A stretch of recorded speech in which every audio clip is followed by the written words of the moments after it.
আমার সকল বন্ধুদের সাথে নিয়ে আবার একটা নতুন দিন শুরু করলাম এই প্রখর গ্রীষ্মে। না বন্ধুরা, গ্রীষ্ম নয়, এখন শরৎকাল, কিন্তু মনে হচ্ছে এত গরম দিয়েছে, মনে হচ্ছে যেন গ্রীষ্মকাল। প্রচণ্ড কষ্ট হচ্ছে। তার মধ্যে অনিমা কাজ করতে আসেনি, এই এত বাসনপত্র। আর কালকে তো সারা দিন ওপর পরিষ্কার করে আর কোনো কিছু কাজ করে গুছিয়ে উঠতেই পারিনি। কোন দিকে যাব খুঁজে পাচ্ছি না। কালকে মেজবাবু অত বড় মাছ ধরে নিয়ে আসছে, সেটাকেও কাটতে হবে।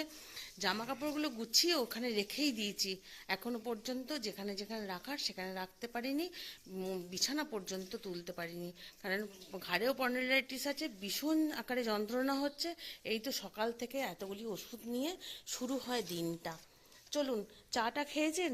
আমরা চা খেয়েছি, আবার বেটা উঠলো, বেটাকে আবার দেবো। জানি না কখন কি কাজ কমপ্লিট করতে পারবো এবং আপনাদের সঙ্গে একটু একটু করে গল্প করে শেয়ার করতে পারবো। চলুন যাই, ঘরে কাজকর্মগুলো করে নিই এবং আপনারা সবাই সাথে থাকুন।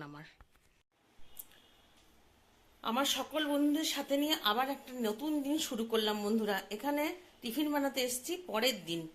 চিড়ে ধুয়ে রেখে দিয়েছি, চিড়ের পোলাও। এখানে শিমলা মির্চি, আলু একটু কেটে রেখেছি, আর কিছু সবজি নাই। এখানে রেখেছি একটু গরম মশলা, ছোটো এলাচ, দারচিনি, যা হয়, তেজপাতা, বাদাম। একটু ঘি নিয়ে নিয়েছি কোটোতে চেঁচে, কোটো থেকে চেঁচে, কোটোতে শেষ পড়ে গেছে, সেইটা চেঁচে কুচে ঘিটাকে নিয়েছি। সেই জন্য এরকম দেখতে লাগছে। কড়াই গরম হয়ে গেলে ঘি নিচে নেমে যাবে আর ঝটপট হয়ে যাবে চিড়ের পোলাও তৈরি। চলুন বন্ধুরা, কেমন গরম এনজয় করছেন বলুন শরৎকালে। চলুন টিফিন বানিয়ে ফেলি তাড়াতাড়ি আপনাদেরকে সাথে নিয়ে। বন্ধুরা, আপনাদের সামনে অনেকক্ষণ পর আবার এলাম, কারণ কাজকর্ম তো দেখছেন আমাকেই করতে হচ্ছে। দেখছেন বলছি, দেখাচ্ছি কই, তাই দেখবেন ভুলভাল কথা বলে ফেলছি। ঠিক মনে হচ্ছে যেন আপনি আমার পাশের বাড়িতেই থেকেই দেখছেন, সেটা তো নয়। ফোনের মাধ্যমে দেখছেন, ভিডিওর মাধ্যমে দেখছেন। যাই হোক, বকবক না করে মাছগুলি কাটা হয়েছে। মাছগুলি ভাজার পালা পড়েছে আমার, কারণ কাজল তো চলে গেছে, ও তো অতক্ষণ ধরে থাকবে না। অনিমা তো আজকে আসেনি। আর এদিকে বেটা একটু চা খাচ্ছে, টিফিন খাওয়ার পরে আমরা তো একটু চা খাই জানেন, খাচ্ছি। চা খেতে খেতে মাছগুলো ভেজে নেবো। চলুন। সেই যে টিফিন করতে করতে আপনাদের সঙ্গে গল্প করেছি, আর তারপরে আর আসাই হয়নি। ওপরের সিঁড়ি অর্ধেকটা সেদিন পরিষ্কার করেছিলাম, আজকে মা আর বেটা মিলে আবার ওপরটা পরিষ্কার করলাম। সেগুলো আর শেয়ার করতে মনেই ছিল না।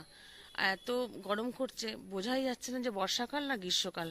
সেইটাই বলার জন্য একটু যে বন্ধুদের সঙ্গে একটু বলি, শেয়ার করি, এটা গ্রীষ্মকাল না বর্ষাকাল। একবার জামা কাপড়গুলো তুলছি, একবার মিলছি। আবার মেঘ করেছে, তুলতে এলাম, তুলে যাব দোকানে।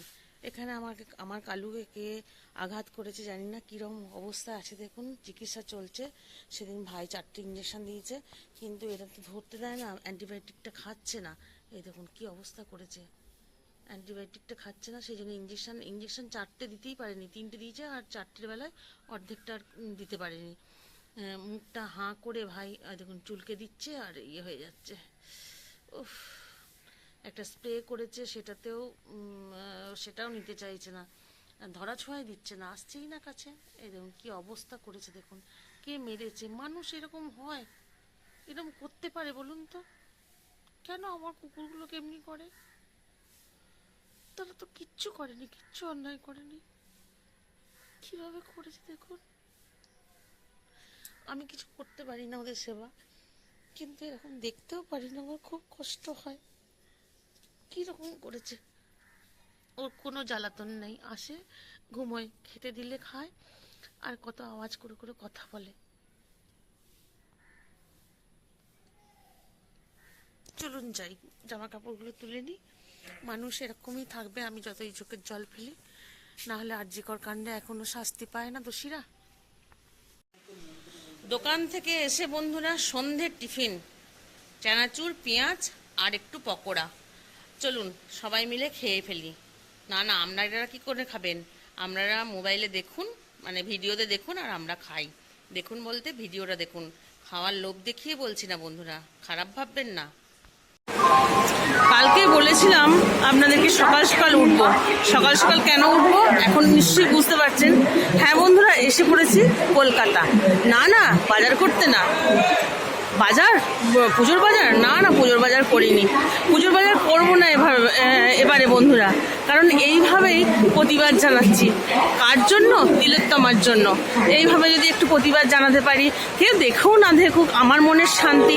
হ্যাঁ, কিনেছি দুটো ছাপা আর একটা চুড়িদারের পিস, কিন্তু তার কোনো চুড়িদারের পিসটা করাইও নি, আর তার যে কাপড় দুটো কিনেছি স্যাব ব্লাউজও কিনিনি। তাহলে পরবো না, আর পুজোয় কোথাও ঘুরতেও যাব না।